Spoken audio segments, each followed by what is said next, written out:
hello. Welcome to the Field of Streams, where I, your host, Janine McRae, bring you the tiny thoughts that stream from my brain and present them to you as though they're a rare pair of glasses that allow you to see exactly what a plant needs health-wise so you don't overwater it. Actually, I think there's already an app for that. Whatever. Now, I can't promise you much with these missives, but I can promise you this. I won't keep you long. Truth. Deep breath. I'm a writer. Yes, I said it. And yet, sometimes I have ideas for projects that are very visual. Sometimes I try execute that visual idea online, even though I know it's probably not going to work.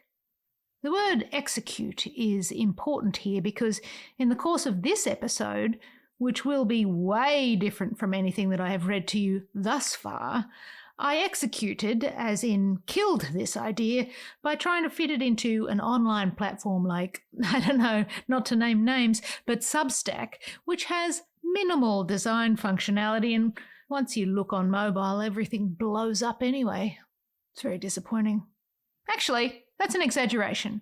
The concept did not completely die. It half worked online, and it completely worked as a printed piece. And I'll get to that in a minute. Will it work as a podcast? I don't know. Let's find out. Here's what I'm going to do.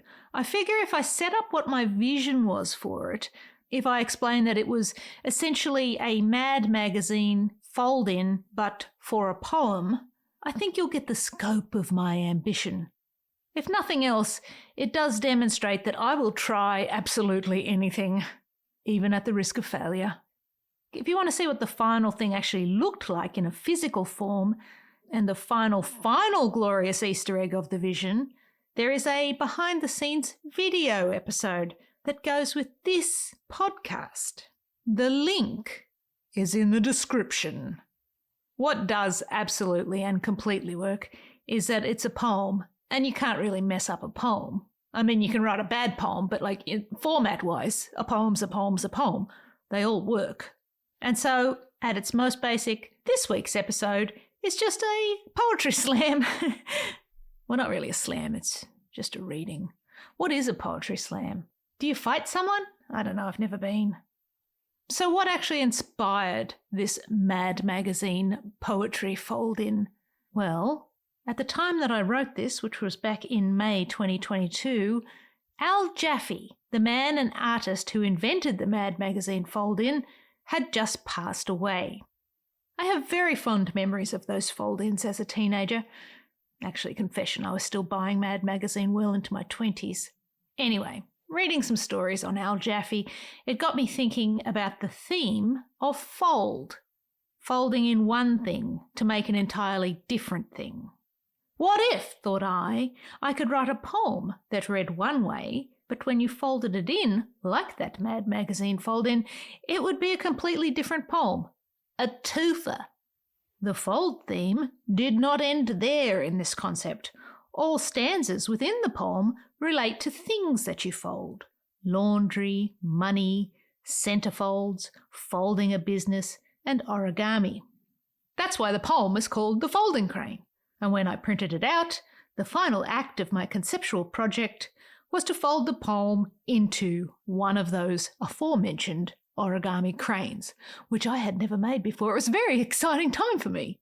So yes, it failed visually online, but it kicked ass as a piece of paper. The concept, I would argue, very solid. I know what you're thinking. You're thinking, what the shit? Fair point. Go watch the video. It's much more impressive when you see it. That said, it's still, in its most basic form, a poem, which is words, and words, dear listener, are designed to be read. So let's read it.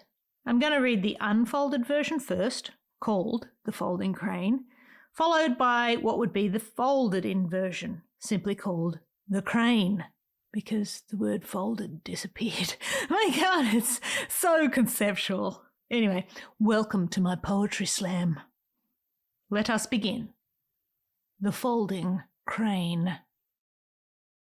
Control is folding shirts neatly, only to stuff inside a bag, aka an illusion. Life suds stain, mangle and wring out our succulent joy to leave residue.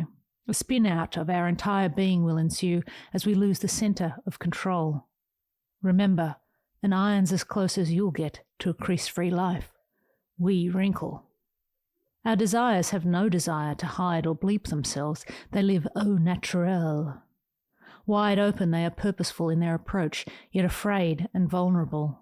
Stapled barbs piercing our hearts, our unnecessary shame centerfolds, living sharp, on high alert, prickly and aloof, while remaining surface smooth. Money talks in riddles and rhymes, cracking at the surface skin as broken bones, pointing at the ever-shifting interests and wandering decimals, the fractures of society's inequities, its cruel logic and clear contempt, its dull structure. Apple crisp fresh billfolds tease the poor while pursuing those sweet deals. Sans belief minus faith, trust, truth, and basic moral compass, we crumble. Give up the semblance of try, with ethics appearing visible as ghosts. Quickly lose the rules, the laws, and decide that the only way is our way, folding fast as we liquefy our backbones, collapsing rudely as cheap chairs. This gamble with the spice of your tandoori, your fragrant curry, is living. Always play with a poker face, bold heart, cards laid out for each game. Risk owns the deck, the flow and stakes, but take a seat at the table. These hands with calluses, blisters and scars, these hands go all in. Once bitten, say our elders, knowingly, sagely, annoyingly, is twice shy. Idioms on a Sunday morning read from newspapers or off a coffee cup. Twofold is surely just failure evolving, a do-over doubling to twice grown. Evolution is folding failure into our dough, absorbing all our worth-whats. Like a cake we fold it in, sponging up experience to make us all sweet and soft.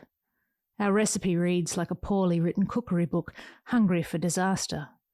Beaten by threats of expiration and potential vomit of our shameful flavours, discarded in dumpsters and out of car windows, our essence never tasted. Our pages turn in the wind and stick with saliva, a dampness dense and needy, inks wet with a desperation we cannot control, letting our characters blur. We index our wondrous deeds, our acts, and our chapters like librarians, yet we fold our dreams, hopes, and ambitions to fail as fast as magazines. Arms folded in defiance, a soldier at your castle gate forever saying no, twists tight as an elbow to the throat, seals the wretched deal to deny. This is damaging treason found in brain duri and sulci, willing war. This is a proof point for paranoia, on speed dial, leaving a body longing. Embracing a spectrum, a body, a being all at once, you are my everything. In you and your infinite spaces, a cavernous love now exists within me. I fold you gently and with great and sublime tenderness into us. Two lives are with sudden, infinite ease and easy grace made whole. All hope is contained in whispers with hands pressed tightly in this gesture, an emoji entered in your current thread to speak ardently to your God. Clutching at a meaning made real to validate these honourable beliefs, we kneel at the foot of our beds, seeking the faces of truth in expectant altars. Life unfolds as a picnic blanket upon a lawn, attracting ants curiously, laying out feasts and temptations as we formulate, quickly, a menu. To follow the appetizers, mains and desserts served to you or not, eating only the pure protein, real fats, and rich source of life's endless mystery. 1,000 cranes will carry you to heaven, soul lifting to 30,000 feet minimum, folded to receive your wishes for happiness, good luck, or perfection, complexity held in every precise crease, every fold with simplicity, an ideal of a worthwhile existence, resisting a meaningless life. And now, this is the sound of me folding in the paper.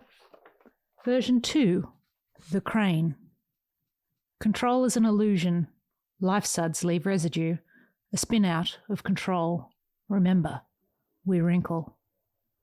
Our desires live au naturel, wide open and vulnerable, stapled centrefolds, living sharp, surface smooth. Money talks as broken bones, pointing at fractures of society's dull structure. Apple crisp, sweet deals. Sans belief we crumble, give up the ghosts, quickly lose our way, folding fast as cheap chairs. This gamble is living, always play each game. Risk owns the table. These hands go all in. Once bitten, twice shy, idioms on a coffee cup, twofold is twice grown. Evolution is worth watts. Like a cake, sweet and soft, our recipe for disaster, beaten by shameful flavours, discarded, never tasted. Our pages dense and needy, inks wet, characters blur. We index like librarians, yet we fold as magazines. Arms folded saying no, twists tight to deny, this is willing war, this is a body longing. Embracing my everything, in you and within me, I fold you into us, two lives made whole. All hope is in this gesture, an emoji to your God, clutching at beliefs we kneel at expectant altars. Life unfolds curiously, laying out a menu to follow or not, eating only endless mystery. 1,000 cranes minimum, folded to perfection, complexity with simplicity, an ideal life. And there you have it, today's episode. I really do encourage you to go check out the video and see what it looked like. Not just the fold-in thing, but the actual little crane that I made. But don't worry, I won't hold a grudge if you don't. Now, people, I share these missives as a way of showing my creative process, and by doing that, perhaps inspire creative folk like you to get out there and make something of your own. If you enjoyed what you heard today, why not follow the podcast so that you never miss an episode? And hey, if you like my writing, weird as it is sometimes, sign up for my newsletter at janinemccrae.substack.com. But until next we meet, I'll leave you with this. Love what you love, and I'll see you out there making stuff.